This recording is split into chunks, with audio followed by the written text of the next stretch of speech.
कहीं दूर एक समंदर था और उस समंदर में एक सेलर जहाज चलाने वाला रहता था। पर उसके पास एक खास चीज थी, एक चूहा जो इंसानों की तरह बोल सकता था। इस चूहे का नाम था रोस्क्यूरो। वह नटखट था, मजेदार था, लेकिन सबसे ज्यादा उसे नई चीजें जानने और देखने का शौक था। एक दिन सेलर अपने इस अनोखे चूहे को लेकर एक किंगडम में आया। उस दिन खास था क्योंकि वहाँ रॉयल सूप डे मनाया जा रहा था। राजा और रानी के लिए खास सूप बन रहा था जिसे बनाने वाला था शाही शेफ, और उसकी मदद कर रहा था एक जादुई जीनी। लेकिन अरे बाप रे, बनते बनते सूप में गलती से वाइन की पूरी बोतल गिर गई। सबको लगा कि अब तो सूप खराब हो गया, पर जब इसे छका गया तो निकला दुनिया का सबसे लाजवाब सूप। सभी इस स्वादिष्ट सूप का इंतजार कर रहे थे। रानी जैसे ही इसे पीने वाली थी कि तभी धड़ाम, ऊपर से रोस्क्यूरो सीधा उसके सूप में गिर पड़ा। बचाओ, चूहा चूहा! रानी जोर से चिल्लाई और सदमे में उसे दिल का दौरा पड़ गया और अफसोस, रानी की वहीं मृत्यु हो गई। राजा गुस्से में तिलमिला उठा। उसने तुरंत आदेश दिया, इस चूहे को पकड़ो और मार दो। बेचारा रोस्क्यूरो जान बचाकर भागा और आखिरकार एक गटर नाली में गिर गया, जहां वह एक चूहों की गुप्त दुनिया में पहुंच गया। यहाँ चूहों की एक पूरी दुनिया थी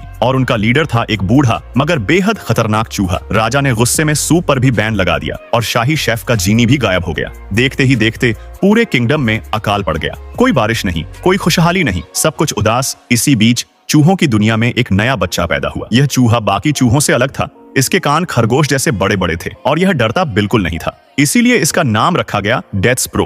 पर बाकी चूहे उसे पसंद नहीं करते थे क्योंकि वह बहुत हिम्मती था। उसकी टीचर ने गुस्से में उसके माता पिता से कहा, इस पर ध्यान दो, इसे समझाओ कि चूहे कैसे जीते हैं। एक दिन उसका भाई उसे महल की लाइब्रेरी में ले गया जहां चूहे किताबें कुतरते थे। लेकिन डेथस्प्रो ने तो किताब खोलकर कहानी पढ़नी शुरू कर दी। यह कहानी थी एक योद्धा की जो राजकुमारी को बचाता है, और बस यहीं से उसने ठान लिया कि वह भी योद्धा बनेगा। डेथस्प्रो की मुलाकात राजकुमारी से हुई जो बेहद उदास थी। उसने उसे वह अधूरी कहानी सुनाई जो उसे बहुत पसंद आई, पर समस्या यह थी कि वह कहानी का अंत नहीं जानता था। राजकुमारी ने कहा, अगली बार आओ और मुझे पूरी कहानी सुनाओ। पर अफसोस, इससे पहले कि वह कहानी पढ़ने वापस जाता, माउस वर्ल्ड के लोगों ने उसे पकड़ लिया। उन्होंने उसे इंसानों से बात करने की सजा दी और उसे अंधेरी गुफा में फेंक दिया। लेकिन वह तो योद्धा था। अंधेरे में घूमते घूमते वह एक जेल में पहुंचा जहां उसे रोस्क्यूरो मिला।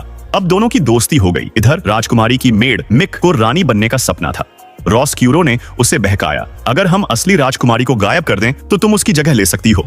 मिक उसकी बातों में आ गई और उसने राजकुमारी को पकड़कर तहखाने में बंद कर दिया। लेकिन रोस्क्यूरो ने उसे भी धोखा दे दिया और खुद राजा बनने का सपना देखने लगा। जब डेथस्प्रो को यह पता चला तो उसने अपनी जान जोखिम में डालकर राजा तक पहुंचने की कोशिश की। लेकिन राजा आज भी शोक में डूबा था और उसने कुछ सुना ही नहीं। अब उसके पास सिर्फ एक ही चारा था, अपने परिवार की मदद लेना। लेकिन परिवार को तो लगा कि वह मर चुका था। बेचारा परेशान होकर टाउन की बेल बजाने लगा ताकि सबको यकीन हो जाए कि वह जिंदा है। उसी समय शेफ को सपने में सब्जियां नजर आईं और जब बेल बजी तो उसने फैसला किया कि अब वह दोबारा सूप बनाएगा। जैसे ही उसने सूप बनाया, उसका जीनी वापस आ गया और पूरे किंगडम से अकाल खत्म हो गया। अब डेथस्प्रो और जीनी राजकुमारी को बचाने निकल पड़े। उधर जंगली चूहों ने राजकुमारी को खाने की तैयारी कर ली थी। लेकिन रोस्क्यूरो को गिल्ट, पछतावा होने लगा। उसने राजकुमारी को बचाने की कोशिश की पर लीडर उसे पकड़कर मारने वाला था। ठीक उसी वक्त डेथस्प्रो ने कैट को आजाद कर दिया और वह सारे चूहों के पीछे दौड़ पड़ी। पर लीडर अब भी नहीं रुका था।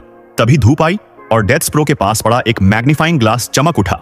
उसने इससे सीधा लीडर की आंखों पर रोशनी डाली और लीडर चिल्लाते हुए नीचे अरीना में गिर पड़ा जहां कैट उसका इंतजार कर रही थी। बस कैट ने लीडर को खत्म कर दिया और सबकी जान बच गई। अब राजकुमारी ने रोस्क्यूरो को माफ कर दिया। मिक को उसके असली पिता जेलर मिल गए और वे दोनों गांव में रहने चले गए। राजा ने भी अपनी गलती मानी और रॉयल सूप डे को दोबारा शुरू कर दिया। अब पूरा किंगडम खुश था। डेथस्प्रो अब राजकुमारी का सबसे अच्छा दोस्त बन गया और रोस्क्यूरो वह फिर से समंदर की सैर पर निकल पड़ा, नई जगहें देखने। और इस तरह हमारी मजेदार, रोमांचक और दिलचस्प कहानी खत्म होती है।